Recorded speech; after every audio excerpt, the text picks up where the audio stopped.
Hi sir, ഈ വാടക കരാർ എഴുതുമ്പോൾ ശ്രദ്ധിക്കേണ്ട എന്തെങ്കിലും ടിപ്സ് ഉണ്ടോ, അല്ലെങ്കിൽ എന്തൊക്കെയാണെന്നുള്ളത് ഞാൻ യൂഷ്വലി കേട്ടുവരുന്നൊരു ചോദ്യമാണ്.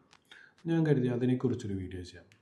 എല്ലാവർക്കും അറിയുന്ന പോലെ ഏത് വാടക കരാർ എഴുതുമ്പോഴും ഒരു 11 മാസത്തെ കോൺട്രാക്റ്റിൽ എഴുതുക. അതെന്തിനാണെന്ന് എല്ലാവർക്കും അറിയാം. 11 മാസത്തിന് ശേഷമാണെങ്കിൽ നമുക്കൊരു രജിസ്ട്രേഷൻ എന്നൊരു ലയബിലിറ്റി വരും. സോ അത് ബ്രേക്ക് ചെയ്യാനാണ് 11 മാസത്തെ കരാർ എഴുതുന്നത്.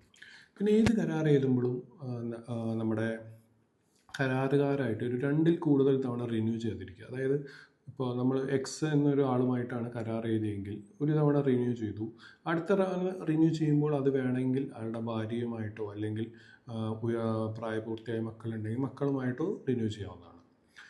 ഇനീഷ്യലി നമ്മൾ വാങ്ങിച്ച സെക്യൂരിറ്റി ഡെപ്പോസിറ്റ് ഫീ തിരിച്ചു കൊടുത്ത് അത് പുതുക്കി മേടിക്കുകയാണ് ഐഡിയലി ഒരു നല്ല ഓപ്ഷൻ. ഇതെല്ലാം നമ്മൾ ഇൻഡിക്കേറ്റ് ചെയ്യണത് ഒരു ഘട്ടത്തിലേക്കാണ്. അതായത് നമ്മളൊരു വാടക കരാർ എഴുതി അതിൻ്റെ കണ്ടിന്യൂറ്റി ബ്രേക്ക് ചെയ്യുക എന്നതാണ് അവിടെ നോക്കുന്നത്. അതായത് ടെനൻ്റ് അവിടെ നിശ്ചിത സമയത്തിന് കൂടുതൽ പൊസിഷൻ അനുഭവിച്ച് കഴിഞ്ഞാലാണ് അവർക്ക് ഓണർഷിപ്പിന്മേലൊരു റൈറ്റ് വരുന്നത്. ആ ഒരു ഓണർഷിപ്പിൽ റൈറ്റ് വരാണ്ടിരിക്കാനാണ് ഈ കണ്ടിന്യൂറ്റി ബ്രേക്ക് ചെയ്യുന്നത്.